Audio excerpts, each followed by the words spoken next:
እነሆ የገለቴ ቡርቃ ባለቤት ታደለ ገብረመድህን ወደ ስቱዲዮ መጣ። ሐሳብ አስተያየቱን ስለተፈጠረው ነገር በዝርዝር ገለጸ። ከገለቴ ቡርቃ ጋር እንዴት ተገናኙ? ጸቡስ እንዴት ተጀመረ? ገለቴ ቡርቃ ምን አይነት ሴት ነች? ተሸጡ የተባሉ 10 ቦታዎች ምን አይነት ናቸው? መኪኖችስ ምን ይመስላሉ? ታደለ አሁን በህይወት እንዴት እየኖረ ነው? እርቅና ሽምግልናውስ ምን ይመስላል የሚለውን በዝርዝር እንነግራችኋለን።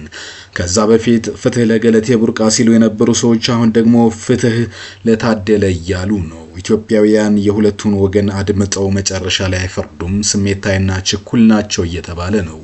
እናንተ ምን ስሜት ፈጠረባችሁ? እውነቱ ማን ጋር ነው ብላችሁ ታስባላችሁ? እኛ ግን ታሪኩን እንዲህ እንነግራችኋለን። በእርግጥ ታደለ ገብረመድህን አብዛኛውን ነገር አልዋሽም። ከገለቴ ቡርቃ ጋር እንዴት እንደተገናኙና አሁን ላይ ምን ደረጃ ላይ እንዳሉ ወደፊት ምን እንደሚያስብ በዝርዝር ተናግሯል። ሁሉ ስፖርት እንዲህ ይነግራችኋል። እውነት ነው አለ። የምተዳደረው በታክሲ ስራ ነበር። ከገለቴ ጋር ረጅም ጊዜ አብረን ቆይተናል፣ ተዋውቀናል። ያሳለፍነው ጊዜ በፍቅርና በትዳር ከ10 ምናምን ዓመት በላይ ይበልጣል አለ። ንብረት ሁሉ አፍርተናል፣ አብረን ኑረናል። ለሩጫ ጠዋት ተነስቼ ከሷ ጋር ስሰራውዬ ማታም ደክሞኝ ገባ ነበር አለ። ከዛም በኋላ እርሷ የምታገኘውን በሽልማት በተለያየ መንገድ የምታገኘውን ንብረት በሙሉ ወደ ማሳደግና ቤት መኪና ወደ ማግዛት ተሸጋግረናል አለ። ረጅም ጊዜያት አለፉ። ገለቴ ራሷ አሰልጣኝ አላት። ሩጫ ራሱ ዕውቀት ይፈልጋል። እኔ ብዙ ዕውቀት ባይኖረኝም ሰዓት በመያዝ ያው ውድድር ለምን እንደተሸነፈች ከዛ ድክመት ምን መማር እንዳለባት ደጋግሜ ስነግራት ይከፋት መነጫነጭ ጀመረች። ከዛም ቀስ እያለ ሁሉ ነገሯ ተቀየረ ይላል። ነገር ግን ከዛ በፊት ስለናቴ መሬት ተሰጥቷል፣ የተሸለምኩትን ቤት ገርጅ ሰጥታለች ያለችው ሁሉም ነገር ውሸት ነው ይላል። ያ ከመሆኑ በፊት የእርሷ እናት ኮፈሌ ነበር የሚኖሩት። እንደኔ እናት ሁሉ በዝቅተኛ የኑሮ ደረጃ የሚኖሩ ሰው ነበሩ ይላል። እናታቸውን አምጥተን ሻሸመኔ እጅግ ቅንጡ ቤት 400 ካሬ ሜትር ላይ ቤት ገዝተን ገንብተን ማስፋፊያ አድርገንለት ሰርቪሶችን ማሱበን አስገብተናል።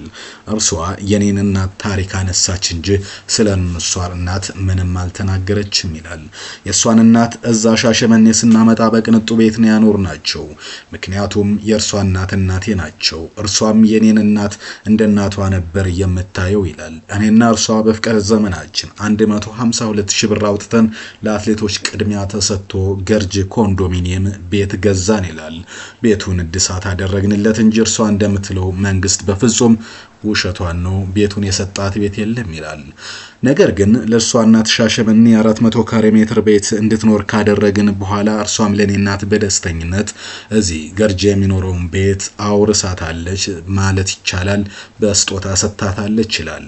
ነገር ግን ስጦታ የገለቴን መመላለስ ይጠይቅ ነበርና ከባድ ነው። እሷ ለምምድ ስለምትሰራ ይደክማታል። ስለዚህ ለናቴ በሽያጭ መልክ ቢሆን ስም ዝውውሩ ቶሎ ይቀድማል በሚል ራሷ ተገይታ ቡና ተፈልቶ ክትፎ ተዘጋጅቶ ቤተሰብ ዘመድ ተሰብስቦ ሞቅ ደምቅ ያለ ምስጋና መርሃ ግብር ተደርጎ ለናቴ በስጦታ መልክ ተሰጥቷታለች። ይሄ ደግሞ ኮንዶሚኒየም ምን ያህል እንደደረሰን ምን ያህል እንደከፈልን እጣው እንዴት እንደወጣ የሚያሳይ ዝርዝር መረጃዎች አሉ። መንግስት ሸልሞኛል ካለች መንግስት በሀገሩ አለ። ሽልማቱስ የተሰጠው መቼ ነው የሚለውን በዝርዝር ማሳወቅ ይቻላል። ነገር ግን ከገለቴ ጋር በጎ ጊዜ በናሳልፍ መግባባት አልቻልንም። ከዛ በኋላ ነገሮች እየሰለቹኝ መጡ ይላል። እኔ ከፕሮቴስታንት ሃይማኖት ይልቅ ወደ ኦርቶዶክስ ፊቴን አዘነበልኩ። ስለዚህ ከርሷ ጋር በኦርቶዶክስ ከኦርቶዶክስም ፕሮቴስታንት ነች። ስለዚህ ፕሮቴስታንት ቸርች አድርሻት እኔ ቸርች አልገባም መመለስ ጀመርኩኝ ይላል። ረጅም ጊዜና አሳልፈን በዚህ ሁኔታ ከዛ እኔ ለጸበል በሚል ወደ ላሊበላ ሄድኩኝ። ከላሊበላ ሄድኩት ለርሷም ለኔም ይበጃል በሚል ነው። ምክንያቱም መግባባት አልቻልንም፣ መረዳዳትም ከባድ ሆነ ይላል። ኢትዮጵያ ህዝብን ፍቺን ጠየቁኝ። ፍቺውን እምነቴ አይፈቅድም ማለች። እውነቷን ነበር። የተጋባ ነው በፕሮቴስታንት ሙሉ ወንጌል ቤተክርስቲያን ነበር። ነገር ግን ቀስ በቀስ እምነቱ ለኔ እንደማያስፈልግ ገባኝ። ከዛ ሃይማኖት ሳውጣ ግን እርሷ ፍቺ አይፈቅድም ማለች። እኔ ግን ፍቺ ጥሩ ነው አልኩኝ ይላል። ከዛም በዋስትና ተፈታው። በተደጋጋሚ ታስር ያለው ይላል። በርግጥ በፍቅር ነው የኖርነው። ረጅም ጊዜ ኖረናል። እውነቷን ነው። አንዳንድ ነገሮችን አልወሽችም ይላል። ከዚህ ውስጥ አንዴ እኛ በጋራ የገዛነው ቤት ለእናቴ ማውረሷ ነው። ሁለተኛው ነገር ውክልና መቀበሌ ነው ይላል። 11 ቤት ነበረን የተባለው ግን ይህጅግ በፍጹም ውሸት ነው፣ ህግ ያውቀዋል ይላል። ውክልና ሰጥታኛለች። ቦታ እየገዛን እሱን እየሸጥን ሀብት ንብረትን አፍርተናል። እርሷ ትደክማለች። ስለዚህ እሷ ስትሮጥ አርፍዳ እንደገና ለውድድር እየተዘጋጀች ቦታዎችን መሸጥ፣ መግዛት፣ ማዘዋወር ለእርሷ ከባድ ነበር ይላል ታደለ። ስለዚህ እኔ ውክልና ነበረኝ፣ በዛም እየተመካከርን ቦታውን እየሸጥን ኖረናል ይላል። መጨረሻ ነገሮች አለመግባባት ሲደርሱ ወደ ፍርድ ቤት ሄድን። ነገር ግን በፍርድ ቤት ከተወሰነ በኋላ ከመጀመሪያ ፍርድ ቤት እስከ ሰበር ሰሚ ችሎት ደረስን። አልወሰንላት ሲል የግድያ ሙከራ ደርሶብኛል። በኮብልስቶን ተስቻለሁ። 6-7 ጥይት ተተኩሶብኝ ተርፌያለሁ። አብረን ኖረን ደግና ክፉ ጊዜና አሳልፈን ሊያሸማቅቀኝ ሊያሳፍረኝ የሚችል ታሪክ ተከስቷል ይላል። ምክንያቱም ይህን ሁሉ ዓመት የኖረ ሰው ብዙ የተመካከረና አብሮ ያሳለፈ ሰው እዚህ ደረጃ መድረሱ ወደ ሚዲያ መውጣቱ እጅግ አሳፋሪና አሸማቃቂ ጉዳይ ነው ይላል። ሌላኛው ገለቴ 5 መኪኖች ነበሩን፣ ከ5ቱ 4ቱ ተሽጧል የሚለው ነው። ይህ ግን እውነታው አይደለም። በእርግጥ 5 መኪና ነበረን ይላል።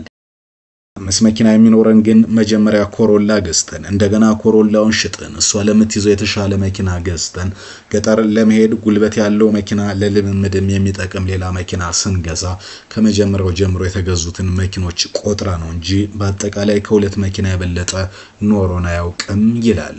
ህግም በእርግጥ እኔን ረድቶኛል። እርሷን በተመለከተ ታዋቂን ስለሆነች ህግ ለእርሷ የበለጠ ሊፈርድ ይችል ነበር። ነገር ግን አብዛኛውን እኔን ከለላ አድርጎኛል። ህግ በተለይ እርሷ የተሻለች ነች ወይስ የተሻለ አይደለም አይልም ይላል።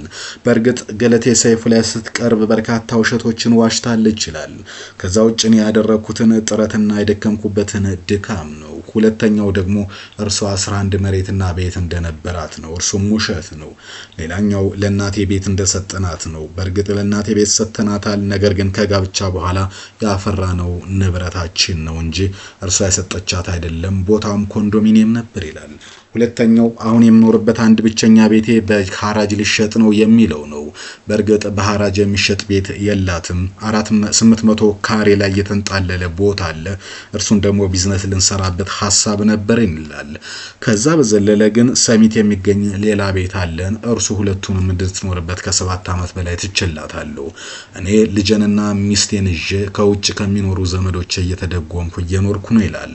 ውጭ የሚኖረው ዘመዴ ሲል ጣሊያን የምትኖረው እህቱና ከሰሞኑ እሱን በተመለከተ መግለጫ የሚሰጠው የቀድሞው የአዲስ አበባ ፖሊስ አባል የነበረውና የወንጀል መርማሪው ኃይሉን ማለቱ ነው። ኃይሉ ማለት ወንድሜ ተደብድቧል፣ ኃይለ ገብረስላሴ እናስታርቃችሁ ብሎ ጠርቶ ተደብድቦ ተይዞ ታስሯል በሚል ነው። በእርግጥም ኃይሉ ገብረ መድን ተይዟል ተብሎ ፎቶዎች ከተሰራጩ በኋላ አዲስ አበባ ፖሊስ አልያዝኩትም ብሏል። ኃይሉ ደግሞ ወንድሜ ተደብድቧል ብሎ ነበር። በእርግጥም ዛሬ ኮፍያ አድርጎ ስቱዲዮ ድረስ ቢገኝም ኃይሉ ስለመደብደቡ ምናልባት ምልክት ይሆናሉ የሚችሉ የፊትና የአይን መብለዝ ምልክቶች ታይተዋል። ይህ ግን በቀጥታ ከደረሰበት ወቅታዊ ድብደባ ይሁን ከሌላ ምክንያት ጋር የሚገናኝ ለማወቅ አልተቻለም። በእርግጥ ሰይፉም እዚህ ጋር ጠቆም አድርጓል። ኃይሌ በሽምግልና ውስጥ ገብቷል ተብሏል። መፍትሄው ምን ይመስላል? ብትታረቁ ምን ይሆናል የሚል ነው። እርሱም ግን ተናገረ። በሽምግልና አምናለሁ፣ ደስ ይለኛል። እዚህ በመድረሱም ዳዝኛለሁ። በሽምግልና መፈታት መነበረበት። ማህበረሰቡ ቆንጥጦ ያሳደገኝ ነኝ። በይቅርታ መፈታት አለበት። ብዙ ነገር አሳልፈናል። እዚህም መድረስ የለበትም ነው የሚለው። ከናቴ ጋር ነው የምኖረው። የቤት ሚስቴ የቤት መቤት ነች። በእርግጥ አዲሷ ሚስቴ ልጆቿን የምትወድ ጥሩ ሴትና ለኔም ክብር ያላት ሴት ነች። ህይወቴን የምገፋው ግን በወንድሞች እርዳታ ነው አለ ሰይፉ። በእርግጥ አሁን በአጠቃላይ ያለ ሀብት ስንት ነው የሚል ጥያቄ አቅርቦለት ነበር። እርሱ ግን በሳቅ ቢሊየነር ካለ በኋላ እኔ በእርዳታ የምኖር እንጂ ምንም ሀብት የሌለኝ ነኝ ብሏል።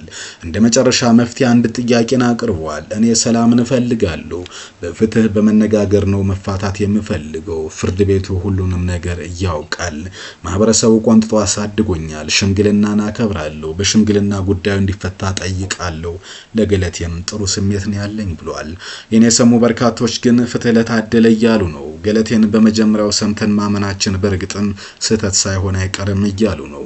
እንደዚህ የተባለ ስህተቶች ግን እየተደጋገሙ ነው። ከዚህ በፊት በብርቱካን ጉዳይ በርካቶች ካለቀሱ መንግስትን ከውቀሱ በኋላ መንግስት ከዶክመንተሪ ከሰሩ በኋላ በርካቶች ብርቱካን ላይ ዞረዋል።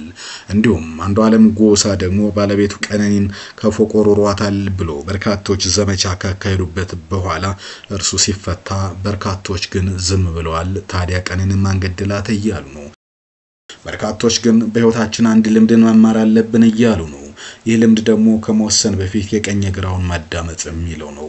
በርግጥ ታደለ ከዚህ በፊት ሰይፉ ጋር ይቀርባል በተባለ ማግስት በመያዙ ምክንያት ቀርቦ እውነቱን ለህዝብ ማስረዳት አልቻለም። ይህ በመሆኑ ምክንያት ግን ገለቴ ቡርቃ ወደ አደባባይ ቀርባሪ ካለች በኋላ የኢትዮጵያ ህዝብ ስሜታዊ ሆኗል። ብቻ አይደለም ትልልቅ የተባሉት ስለሺ ስንና መሰረት ደፋር ጭምር ቀርበው ገለቴ የደረሰባት ብዙ ነው ብለው በአደባባይም ተናግረው ነበር። እርሷ አንድ እንቆቅልሽ አለ እሷ የግድያ ሙከራ ተደጋግሞ ተደርጎብኛል ብትልም እርሱ ግን ከ76 በላይ ጥይት ተተኩሶብኛ አምልጫለሁ መኪናዬም ተደብድቧል እያሉ ነው። በቋጫው ግን ሽምግልና ነው እርቅ ቢሆን ጥሩ ነው እያለ ነው። በርግጥ ታደለ ልጆች ወልዷል። የሚኖረውም ከናቱ ጋር ነው። ሚስት አለው። እርሷ ደግሞ አላገባችም አልወለደችም። እርሷ መሰረት ደፋር እንዳለችው እኛ 3 ልጆች አሉን እሷ ምንም ልጅ የላትም እያሉ ነው።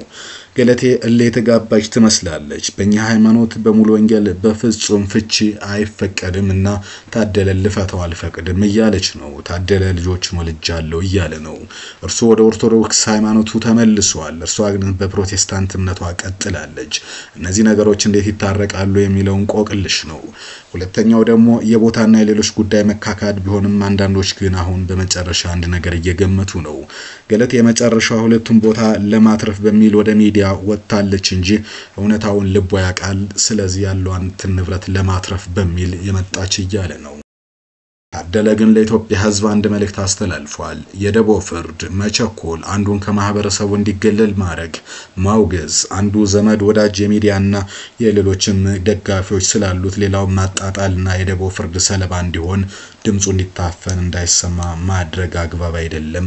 የቀኝ ግራውን ሰምተን እንፍረድ። እኔ ግን ጉዳዩን ከገለቴ ጋር ረጅም ዓመታት አሳልፈናልና ወደ ሚዲያ በመምጣታችን ተሰምቶኛልና ጉዳዩን በሽምግልና ንፍታው እያለ ነው።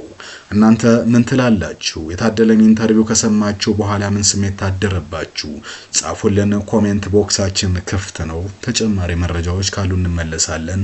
መልካም ጊዜ።